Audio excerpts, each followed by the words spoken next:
Om Namo Narayanaya, Jai Swaminarayan, Namaste, welcome back. Today, I want to talk about Vedic marriage and bringing back this institution to save this incredibly dark world that we are facing. We all know the world is dark. Anyone who says it isn't is really delusional and living under a rock, because so many things are just so backwards. Ethically, morally, culturally, socially, it's like everything I was taught as a boy 46 years ago. This should never happen. Here's 1984. This is bad. Well, now we're there and we're doing it, and people are like, yay, this is amazing. No, it's not. You don't get it. Are you so stupid? 1984 was a warning, not a blueprint. People dying in Israel is horrible, not something to celebrate. Making people go under surgeries that will have a lifetime of health problems is not giving them freedom. It's putting them into a torturous position, particularly when they really might have outgrown that phase. We are so backwards. And we have to do something. So I wanted to propose, and this is going to be a big video, I'm going to tell you that, but I wanted to propose a change in marriage. Because marriage is an important part of society. It is the foundation of families. You can have a family without being married, but traditionally, marriage is really important. It's the foundation of how we relate to each other. So I thought about this and realized, if we brought back Vedic marriage, we might solve all of our problems. And everyone talks about we should bring back this, we should bring back that. In American politics, we're always saying we should go back to when the Constitution was whatever, or when the Supreme Court was. And those are all good. But I think this would have a more profound effect. And this is something we can do as a society. India can't bring back the American Constitution from the old days. They just can't, because they never had it. But we could, in America, incorporate Vedic ideas. Now, I do want to clarify something. Not Hindu, but Vedic. There is a thing in this world called Hinduism. I often use the words interchangeably, depending upon kind of the point I'm getting across. But technically, there is Hinduism and there is Sanatana Dharma. Sanatana Dharma is the religion of the Vedas, the old books, thousands of years old. The Upanishads and the Vedas, things that most of us actually don't read. And that is a society, Vedic society, that is basically gone. Then we have this thing called Hinduism out of India. That is not actually always Vedic. It is not actually always Sanatana Dharma. It is actually about a 300-year-old religion, 300 years old. It is a creation of the British Universalists coming into India and going, hey, if you like this Krishna guy, who's just like Krishna? Jesus. It's like almost the same religion. You should convert. And this was promoted by Mohan Roy, Swami Vivekananda. There's a book coming out, if it's not out already. It will be here within days by Sri Dharma-acharya of the International Society, the International Sanatana Dharma Society. And it is about this and the corruption of universalism and outside British ideas, Episcopalian idea, not Anglican, I guess, would be is the proper word, coming in and recreating the religion of India to pull Indians away from their roots. And it has developed out, and what we have today is Hinduism, and it's not Vedic. It's actually, it's often anti-Vedic. It often says if you have the choice between a universalism feel-good thing and all religions are the same and all religions are good versus following scripture, you should follow the idea. Get rid of scripture. You would never find that in a Vedic society. They would follow scripture, even if scripture is uncomfortable. So I don't want to deal with religion in India, and I'm not going to be dealing today with religion in Hinduism. I don't think any of those are providing solutions for the world.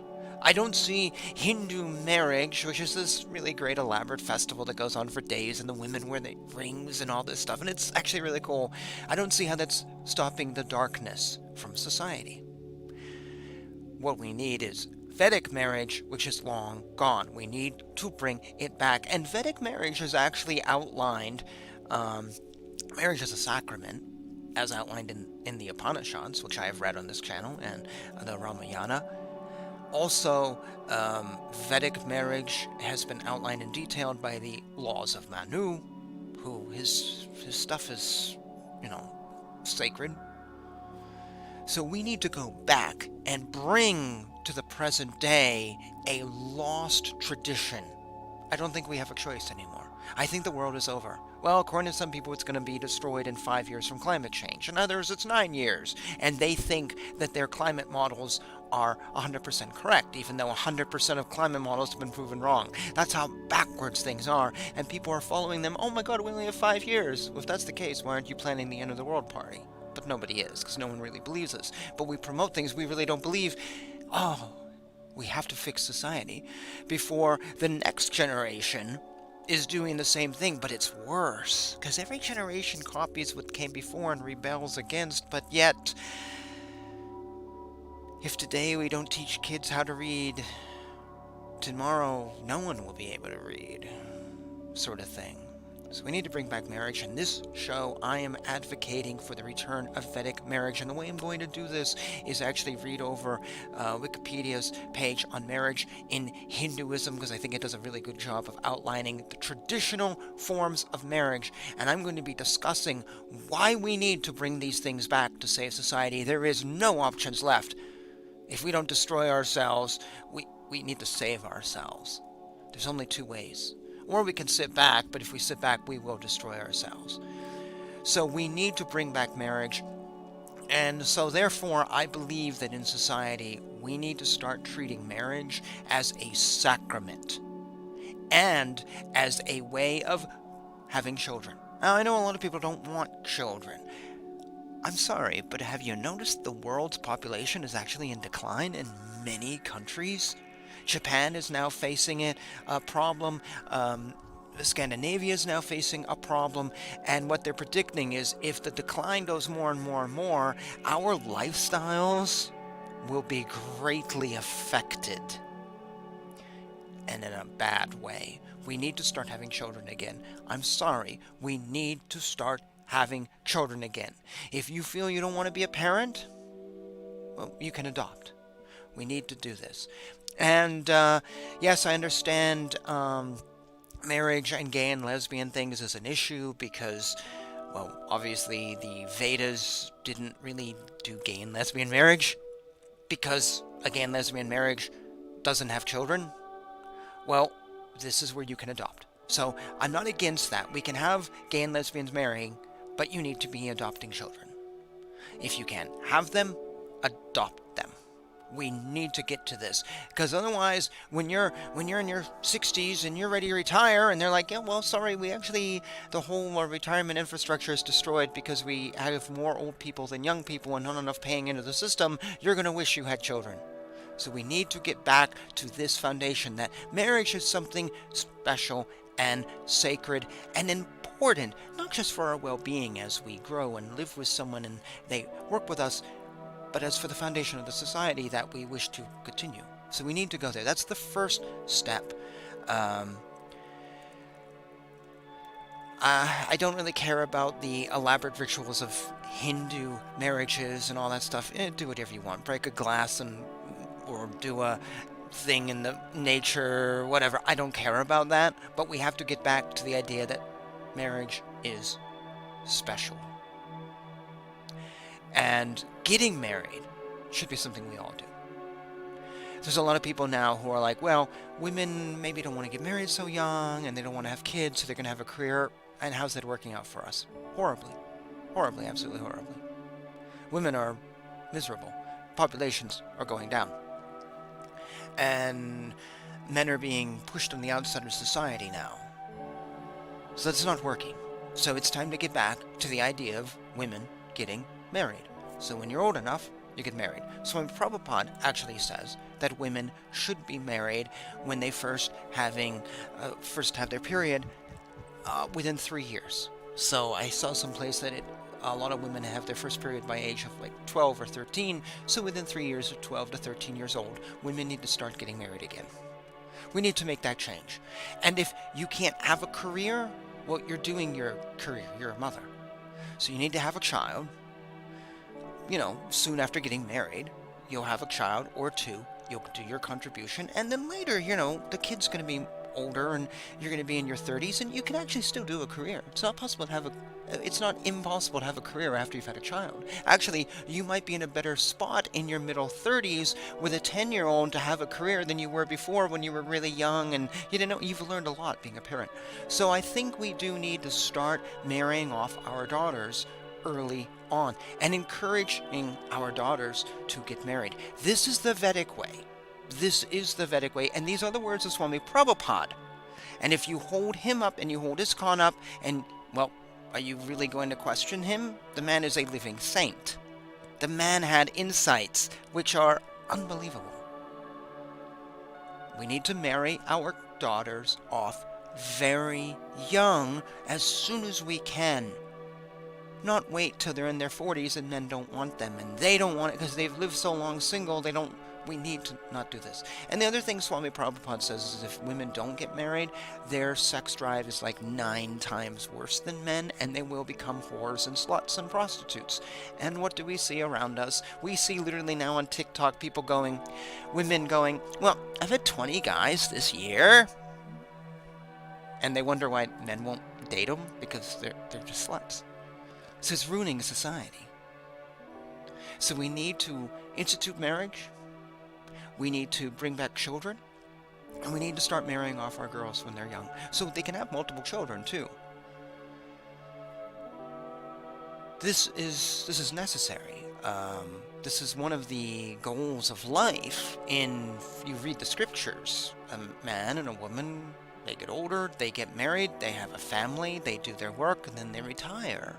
But we've completely blown this out of the water. No, now you can grow up and never get married, and you can literally be a 50-year-old partying all night instead of being responsible. And what is it doing to society? Nothing.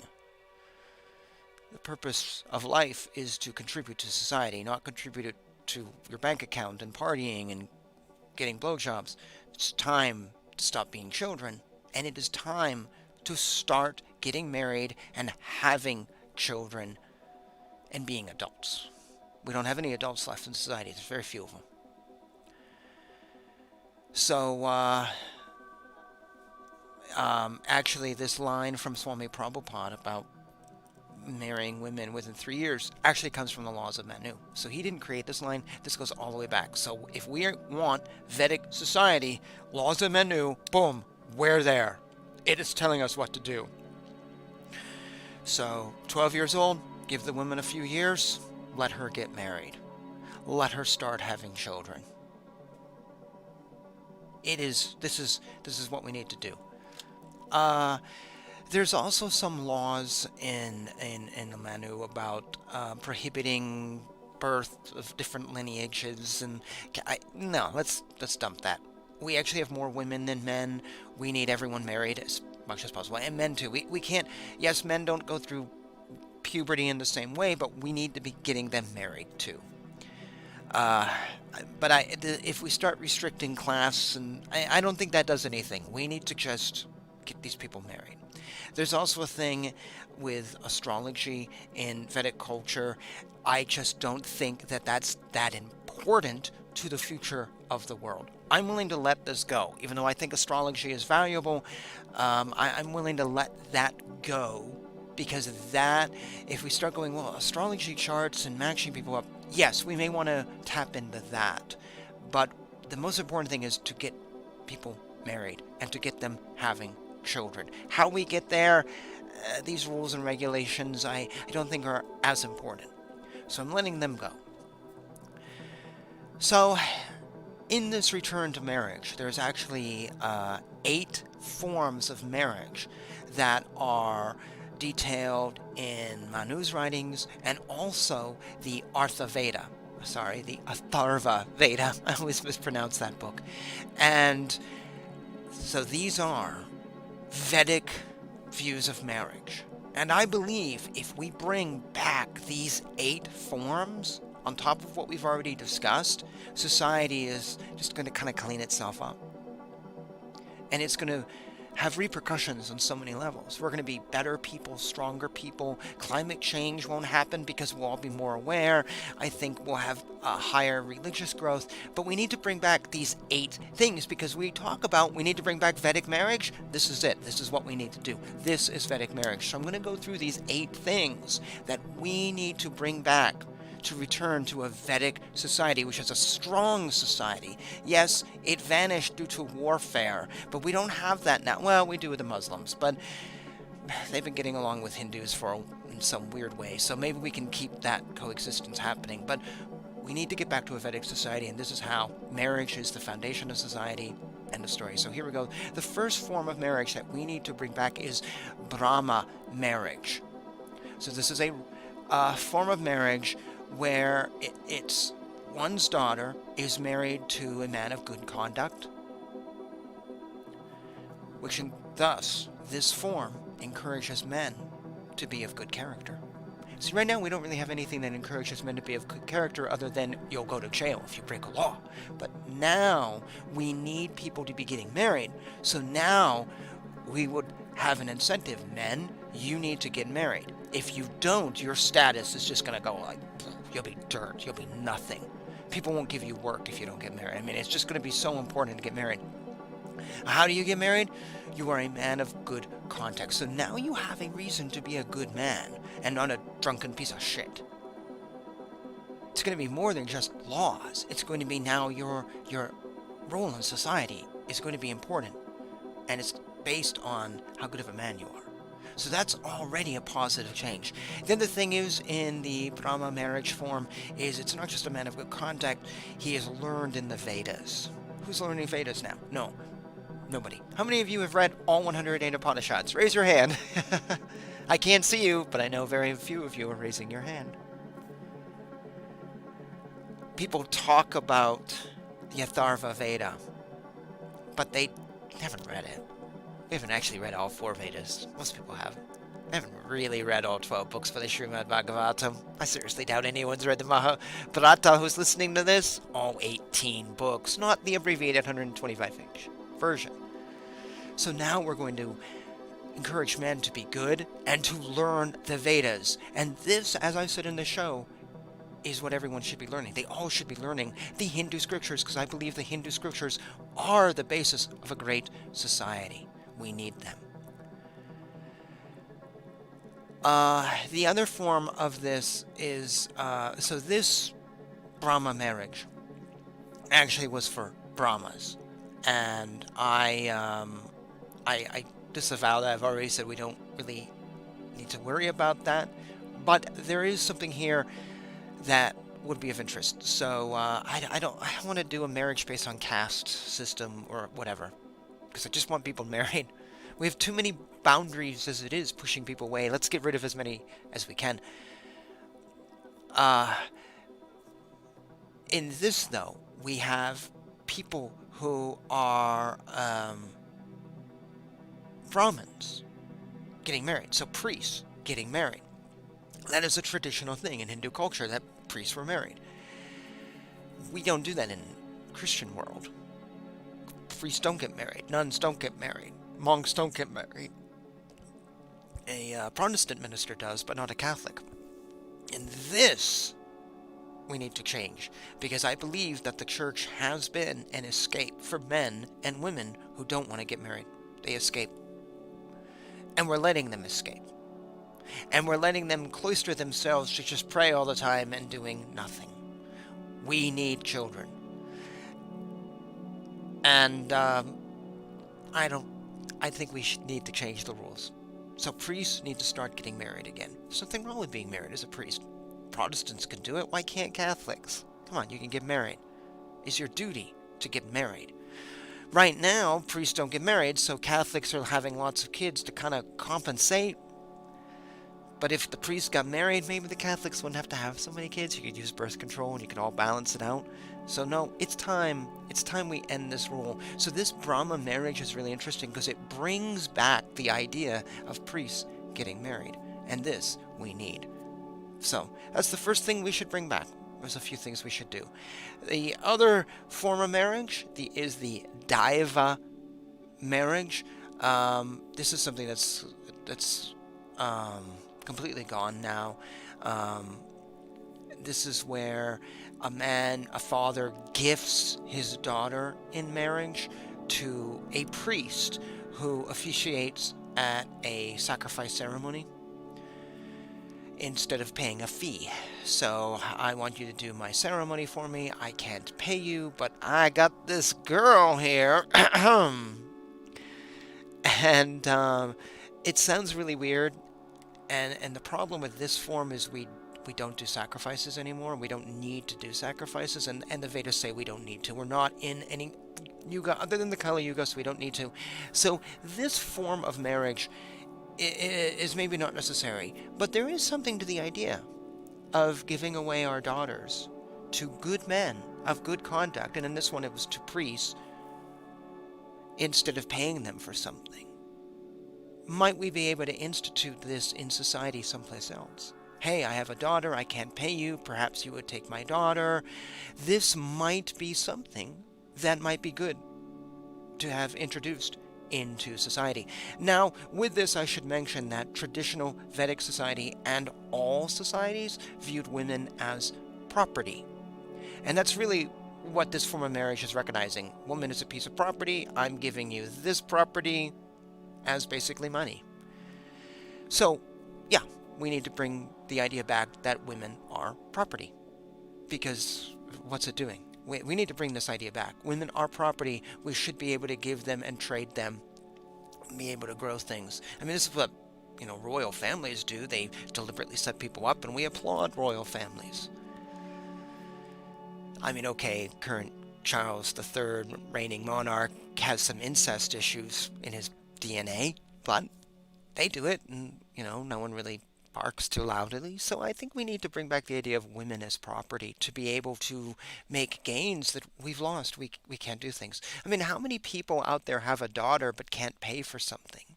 What if they could pay with their daughter and give their daughter a new life with somebody? I mean, I want to buy a Subaru in order so I can go to work. That doesn't take me an hour on a bus, but I can't pay for the Subaru, so maybe I give my daughter to the Subaru salesman.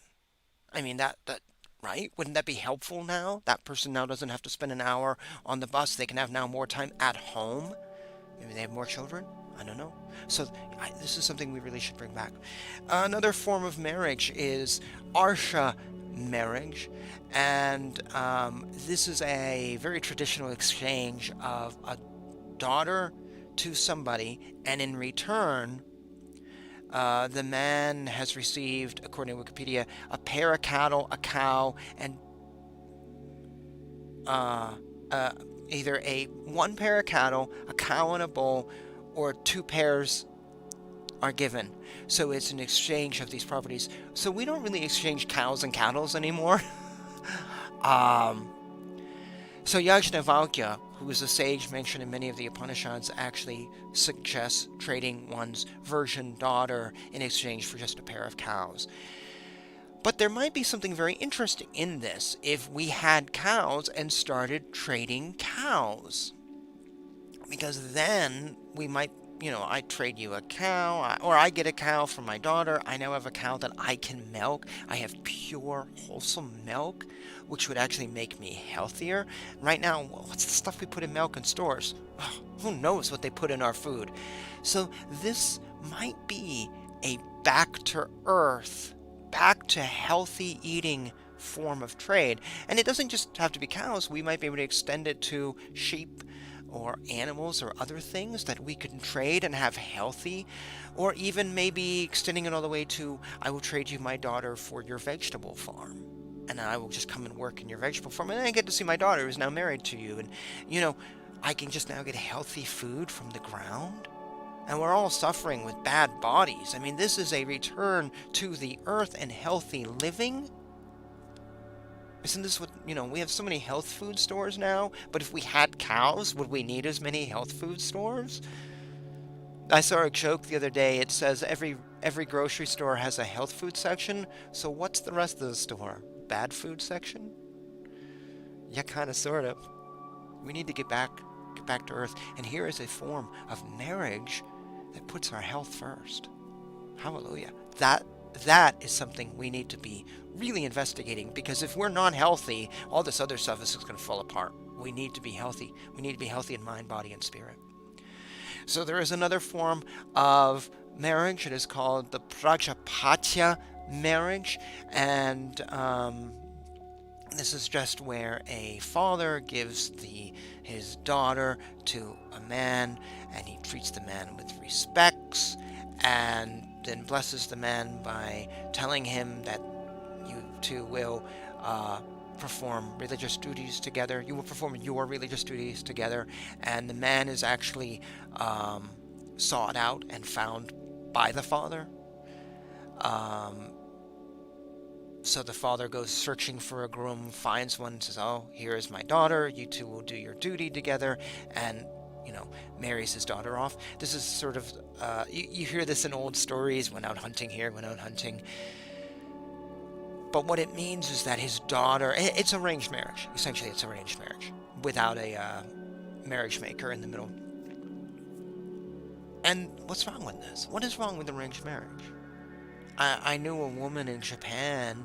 She's just a few years older than me. She was really attractive, really nice, and she was single and verging on 30, and I wasn't 30 yet. And my friend was like, "God, you should hook up with her. She's a good, and you should do, think about marriage." And she was thinking about marriage. A date wasn't just for fun today. It was about marriage, because in Japan, a woman at 30 loses status. You have to be married for that culture. And so it didn't work out between her and I. I doubt it ever would. Yeah. She was really cool, though.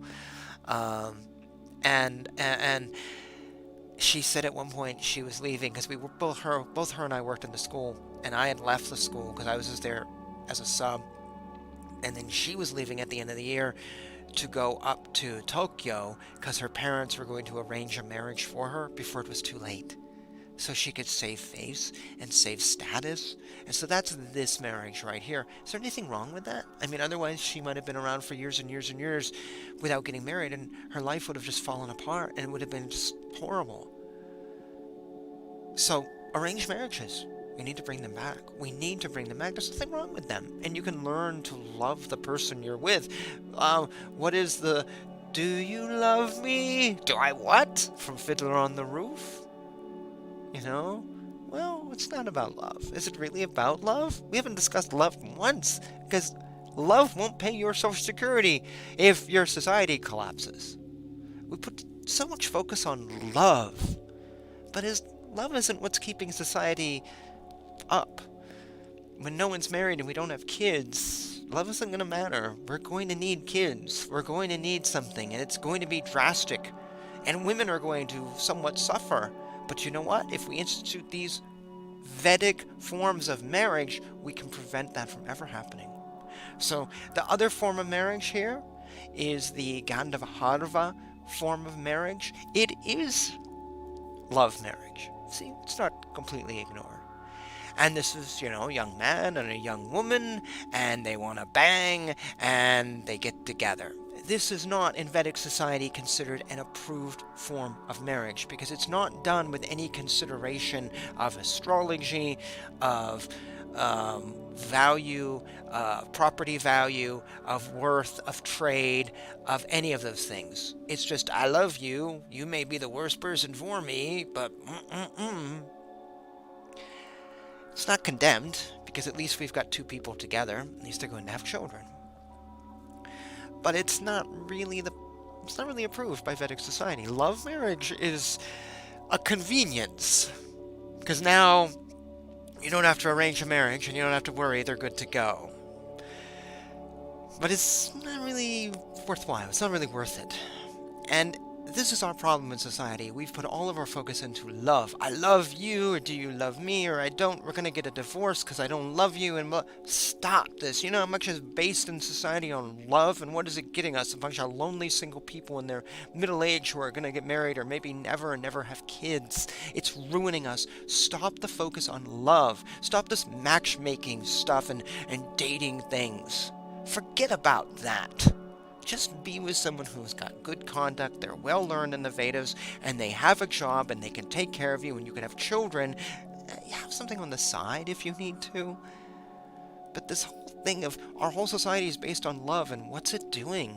Nothing. Nothing. We're actually seeing these days a massive decline in dating. What is it now? 60% of men are walking out of the dating scene? Because women just don't want anyone who's not a part of, a 10 out of 10. They don't want a 9 or a 10. And what they consider to be a 9 out of 10 is like, there was a video I saw recently where these women were asked, well, how much money do you want a man to make? And she's like, well, I won't date a man who makes less than 500,000. The President of the United States of America does not make 500,000 a year. I'm not joking. Donald Trump, Joe Biden, Obama, no one has ever made 500,000 being president. So you want a man who makes more than the President of the United States. You know how many men that is? Very few. That's 500,000 a year. Okay, yeah, there are men. Actually, maybe it's not very few. There are lots of Hollywood stars who make $1 million. But they ain't looking at you, girl. And you're all fighting over that one star? Yeah, most of you are going to be disappointed. So women have it all backwards now. And then, so I'm a man, I make 499,000 a year. Well, I'm out. I didn't make the cut. So what do I do? It's very hard now. You have to be the best of the best, and then women are feeling they want to be single and they have careers. It's just trash. And then you pass this on to the next generation who have now issues with trans things, and I can't have sex because I chopped off my thing, and it's just a train wreck. Absolute train wreck. And that's what we're looking at now. So we need to de-emphasize love. It's highly overrated. And what is love? And we always talk about, well, I've been married for 30 years. Yeah, it comes and goes. It's a convenience marriage at this point. Because it's too late to get divorced. Because that's what love is about. Now, love is the focus of Hinduism, not Vedic marriage. Love is the new form of marriage. But is Hindu marriage stopping the darkness of society? Yeah, no. Traditionally, in Vedic culture, believe it or not, love marriage was limited only to certain classes. So if you were of a certain class, you didn't waste your time with this thing. That's interesting. Again, I don't want to do that because that's putting limits on marriage, and we need the complete opposite. We need to break down all these limits. So let's keep going on another form of Vedic marriage, which we need to bring back, and this is Asura marriage. This is where a man gives of his free will as much wealth as he can afford to the bride and her family, and then gets the bride. So it's another sort of bartering. I have all this wealth, I'm going to pay you, sort of dowry situation. And this is a form of marriage where I pay for my bride, I buy my bride. And it wasn't really promoted in ancient times. It was basically, some people said it was forbidden, but it would happen, and it would create marriage. And if the goal is to have marriage, then, we can kind of sometimes sort of like, okay, I don't really approve of your form of marriage, but as long as you guys get married and have kids, it's going to be okay, and that you've given me all this money, and that's fine. What is the difference, though, between Asura marriage and someone who gets a bride online from Russia? What's the difference? There's very little. I'm going to pay for the bride, we'll get married, it's just a barter and exchange thing. I'm happy, she's happy. What's the difference? This has a name. That doesn't. That's looked down upon. This kind of is too, but at the end of the day, you got two people who hooked up, who might not have hooked up otherwise. So I don't see a problem with this. And actually, that's the thing. We should be promoting international marriage. whatever. Indian women, Brazilian women, I think Russian women are very beautiful, Asian women. Let's start international marriage. I think that would help too, because there's a lot of criticism of American women. American men don't like American women because they're so anti-marriage now. But foreign women are much more traditional. They understand things better, it seems. So American men are now going to these foreign women. And yes, there's culture differences, whatever, but it's bringing people together. We need to be encouraging this, not looking down upon it. Now there's another form of marriage called the Rakshasa marriage. May have mispronounced that. Rakshasa marriage. I actually don't know which is correct. And this is actually where a maiden is abducted. Doesn't consent, but is she's married after being abducted or kidnapped, basically. As it says online, when such a maiden is abducted, she is described to weep as her relatives are assaulted and slain, and her house is wrecked. The marriage is then celebrated in the absence of the father of the bride, who is dead.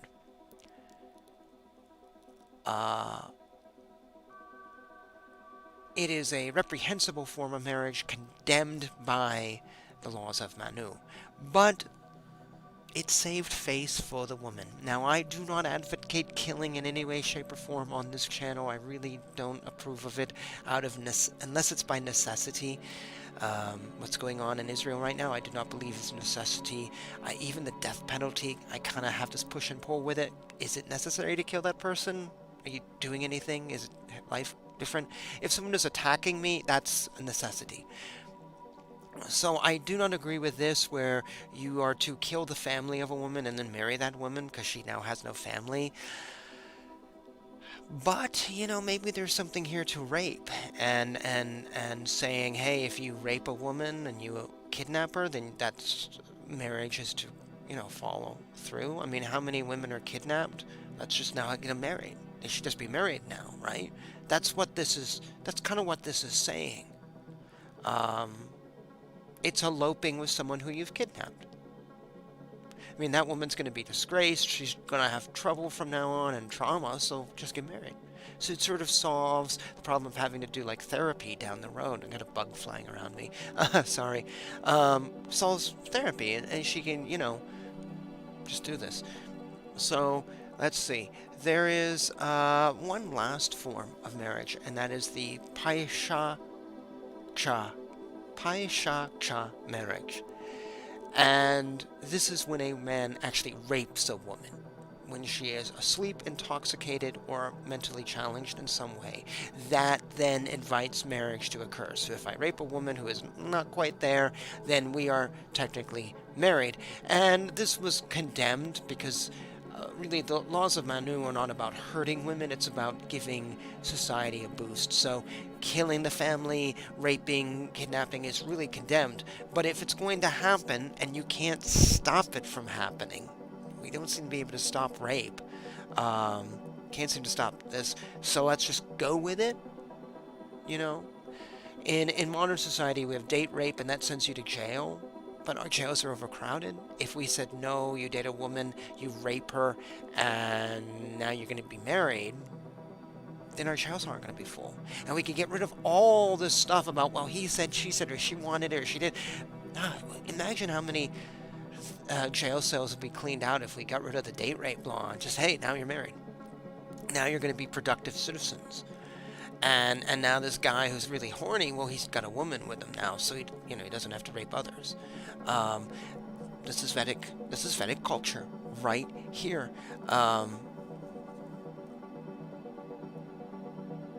That's Vedic culture is saying we gotta go with these things. In society now, we're fighting against, well, date rape's bad, love is good, but it's a train wreck. We need to bring back these values of Vedic society and not dilute them with Hinduism. Oh, well, women this and date rape's bad. That's Hinduism, people. That's a 200-year-old thing. If you want that, you don't want true Vedic society. And what is Hinduism doing? Nothing. It's a corrupted religion in a corrupted world, being corrupted more and more all the time. It's becoming New Age, and look what New Age is doing. So we need to get back to things that don't sound good, but they're hardcore. There's one more thing we should also bring back. So this thing of monogamy, this isn't Vedic. This is Neo-Hinduism.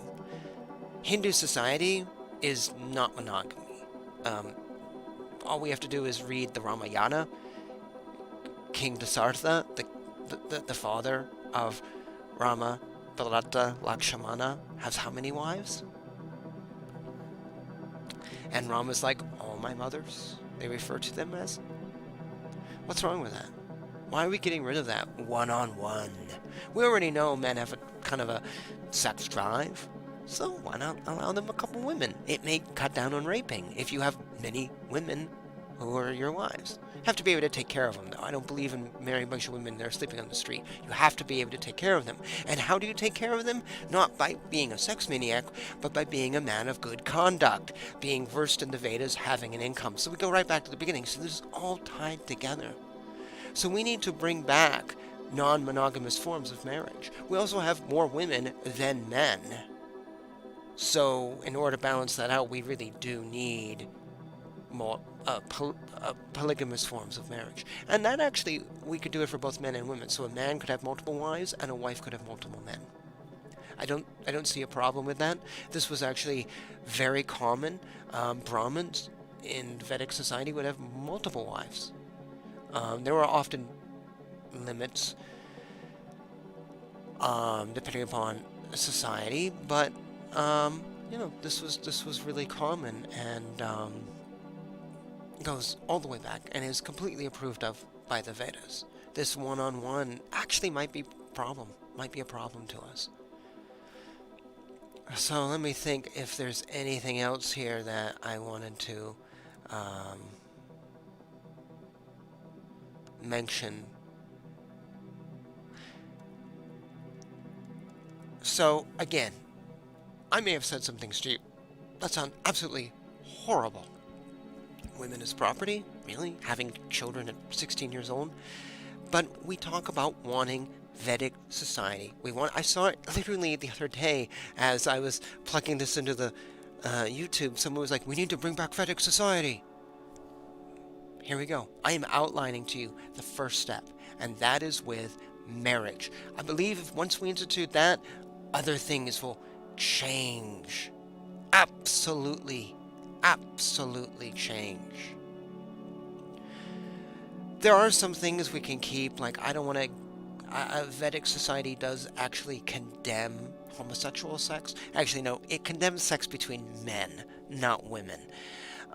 It's an offense. I don't see that as a big deal. I don't care. Let's not condemn that, because as long as these men are getting married and having children, or even actually just having children, even if you're a single parent, that's fine. I don't care who you screw.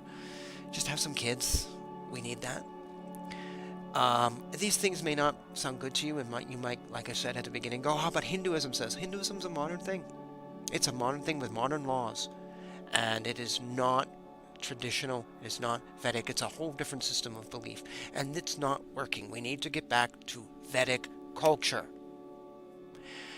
One more thing I want to say, if you have stuck with me this long, and everything I have said in today's show, everything, how long have I been broadcasting here? 45 minutes. I don't keep track of the clock. Everything is a joke. It's a satire. I've literally just been saying the craziest things I could think of. I don't believe anything I've told you. I have been reading Wikipedia. You can follow along.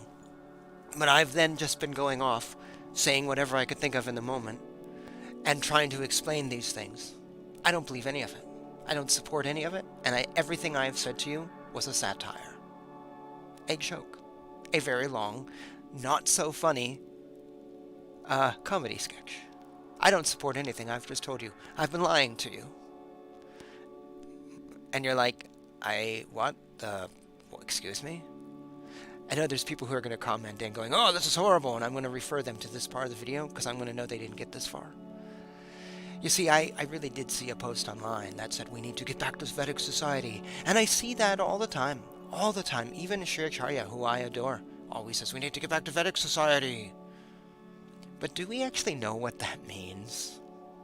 I saw this, like, things are bad, and somehow marriage was on my head, so I thought, I wonder what marriage would be like under Vedic society, and I Googled it, and I come up with this Wikipedia page, and I'm reading this going, I don't want any of this. I don't want any part of this in my world. Yes, it might be Vedic, and yes, that might be the society we hold up, but this is trash. I don't want to go back to when women were property and rape. Yeah, it happened. You just get married. Don't worry about it. And you have to have a kid when you're 16. I don't want women to do that. Actually, I didn't even go on some of the jokes that were in my head about how now we wouldn't be sending women to college because they'd have kids, so thus our college tuitions might be cheaper and our college is smaller. That was my idea. Originally, I was going to talk about education. How, well, we don't educate Shudras. Swami Prabhupada said they're stupid. So that would cut back on the size of our schools and our budget. We could use our money for other things. But then I kind of lost track and realized marriage was kind of heavy. When we talk about going back to the past, bringing back the past, do we know what we're talking about? See, I don't think we do. We really don't want to go back to Vedic times. I have described to you a horrific society that I don't think most of us want. Now, a lot of us are probably okay with arranged marriage. That was actually true when I was talking about Japan. And yes, arranged marriage happens in other countries. But I think if people have a choice, they prefer a love marriage. Society is broken, and yes, marriage might have a role in changing marriage, might change society. But when we talk about going back, I think we're actually just showing how ignorant we are. Do we really, really want that? No, what we really want is some ideas from the past, and then also some of the present day. People talk about, in America, as I mentioned before, we want to go back to the Constitution, when the Constitution was strong, and I always troll with the same comment. Oh, please, what year was that? What year was the Constitution good? And people are like, well, back in the old days. Oh, 1960? Oh, no, farther than that. 1860? Oh, what? See, there was no time when the American Constitution was good, because the day it was ratified, the very next day, lawyers were already beginning to attack it. And John Adams said, as vice president, our first vice president, he said, I don't think the Constitution's going to last as long as President Washington does, because it's in tatters. So when you want to go back to a world when the Constitution was untouched, you actually want to go back to the day before we ratified it, which means there was no Constitution. Because once we ratified it, it's already been changed. We can do a long history on that. So this whole idea of going back is false. I love rockabilly music. I'm going to open up my shirt here so you can all see my awesome t-shirt. I love rockabilly music. Look at this girl and her guy dancing. You can't see it, but she's honestly got great legs, and they're dancing here. And I just love this shirt, and I love rockabilly music. You can see on my bass, you can see a picture of Elvis Presley. I love Elvis. And you can see Reverend Horton Heat, because Jimbo Wallace, the bass player, is a huge influence on me, and Reverend Horton Heat's one of the best guitar players ever. I love this, and after I'm done with these videos, I'm going to spend the rest of my evening. A couple weekends ago, I was working on Eddie Cochran's 20 Flight Rock. Oh, 1 flight, 2 flight, 3 flight, 4, bum, bum, bum, bum, bum, bum, bum, and I'm doing that slap stuff, and I love that. And while I don't do it for the show during the week, I pull my hair up into a pompadour, and I tend to dress a little bit older, and I love rockabilly 1950s society. And I had someone who's trying to be really righteous to me once say, oh, well, we don't want to bring back all society from then. She was right. But it just wasn't, it was an odd show-off statement. But she's right. I love 1950s society. But blacks were treated like shit. Women were treated like shit. Actually, I don't even believe women had tampons then, and life was very uncomfortable. And there was a rigidity to society that wasn't good at all. So I just want the music and I want the fashion. Because the women were so great when they looked like this. And men were masculine and tough, and people were fairly well educated in a way that I don't think they are today. But there's other things that I like having computers and cell phones and the internet and CDs, and I like knowing there's a world with Eddie Van Halen. Yes, Scotty Moore, Elvis's guitar player. Da, da, da, da, da, da, da. Oh, I love that. But it's also nice having a little bit of everything that you didn't get in the 50s. So when I talk about rockabilly, yeah, I just want some parts of it. I don't really want that culture back. That's the thing here. When we talk about Vedic culture, we really don't mean it. Because suddenly, many of us would find ourselves on the bottom of the totem pole. This is why I'm against the class system of India. It doesn't matter what class system you're talking about. I don't like it. Because people who are going, oh, I'm going to do this. Yes, you're a hairdresser. You're on the bottom. And hairdressers are not considered intelligent. So, yeah, no, that's okay. You're going to be on the bottom. And you're going to be really shocked. It's like people who are endorsing communism thinking they're going to be part of the elite. And then, no, you're not going to be on the elite. That's what the system is going to do. It's going to pull people down who probably shouldn't be pulled down. You know, my hairdresser, actually both my past hairdressers of the past few years are both marathon runners. So do I pull them down and say they're stupid? Obviously they're doing something fabulous for the body, which more people should do. So I don't want the class system. And there's other things I don't want. I don't want to get rid of love marriage. I don't want to promote date rape. That's horrible. We're in a better spot today because women are not property. So when we talk like this, we need to be aware of what we're saying. And I do not think we are. And that is the point of today's show. I've never done a show like this before. But I wanted to pinpoint how we open our mouths and say stuff that is very ignorant. Is there anyone listening to this show today who went, yep, Premanandas, everything you read on Wikipedia about a marriage, can't wait to bring that back. Sounds awesome. I doubt anybody says that. Because you really don't. You really don't. So this is a show today to educate yourself and to be careful what you're asking for. In reality, we want a little bit of this, we want a little bit of this, and we want a little bit of this to then grow society in a way which we haven't seen. We also don't want to bring back old society. We don't really want to bring back old society. Last thought on this, I knew an ISKCON teacher once who was teaching this class I gave up on after two Zoom things. It was just a waste. His whole thing was we need to get back to an agrarian culture. Only then will life be good, when we're all tending to cows. And my thought was, so who's going to make your computer? Because you really like the computer and all the lectures you're able to give. Who's going to be making that? Because we're going to need a factory. Is the factory going to be automated? Well, we still have to people work in the factory. And we're going to need supplies for the factory. We're going to need mining and minerals and things are going to be needed for the factory. Oh, you couldn't ask him that question. He didn't like it. Because he had this vision of utopia. Of a utopia that's never existed. If you really want to go back to an agrarian culture, okay, we'll go back to the Middle Ages or earlier. Is that really the world you want to be living in? Where you have to make your own material because we don't have factories making clothes for us and you're in the winter freezing to death? Do you really want to go back to that?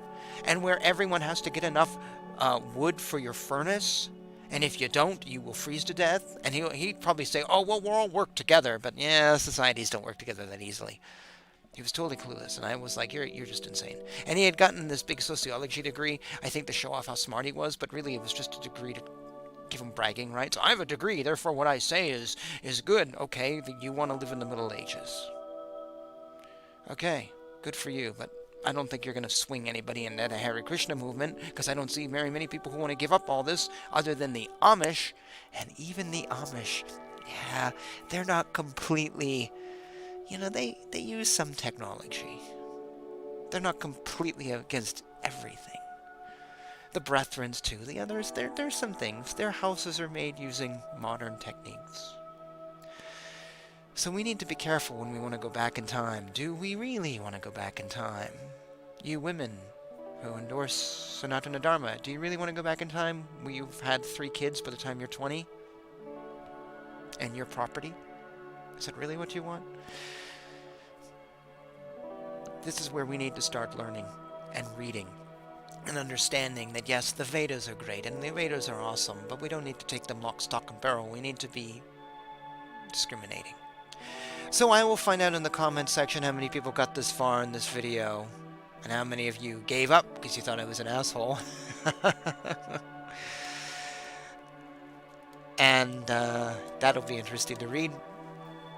Until then, I'm going to say, educate yourself. It's my #1 thing on this channel. Ask questions and educate yourself. Don't take anything at flat face value. Oh, let's go back to the Vedas. Okay. Because I just outlined to you what your life would look like. Pretty bad. Ask questions. Some people don't want you to, because then you'll give answers like I'm giving here, and it'll blow them away. Oh, because you'll realize then they actually haven't thought about stuff. That's it. So, thank you for hanging out with me today. Thank you for listening to this show. And, yeah. I'll see you next time, next week. Actually, next week is Thanksgiving. I'll probably do a show. We're not doing anything for Thanksgiving. My girlfriend's literally working. Today's Saturday. She worked Friday. She'll do Saturday, Sunday, Monday. I think she has Tuesday off, and then Wednesday she works. Thursday's Thanksgiving, then she works Friday, Saturday.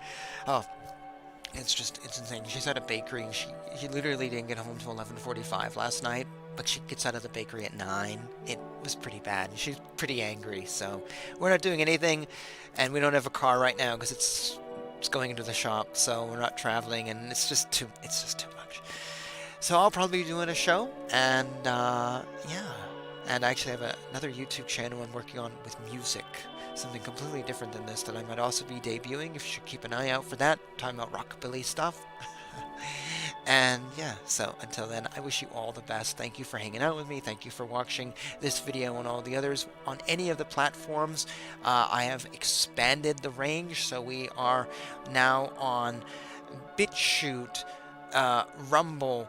I put this on Spotify, Anchor Podcasts. It is on Amazon and a couple other podcasting sites now, so it's easier than ever to find this show, find the scriptures that I read. They're going out there too. The only channel where I don't release the scriptures that I read on the show is Rumble, but everything else has them. So yeah, feel free to watch, check me out on any of those things, and I'm going to say thank you for hanging out with me. Jai Shri Krishna. I will find you in the future at a less mind-boggling episode.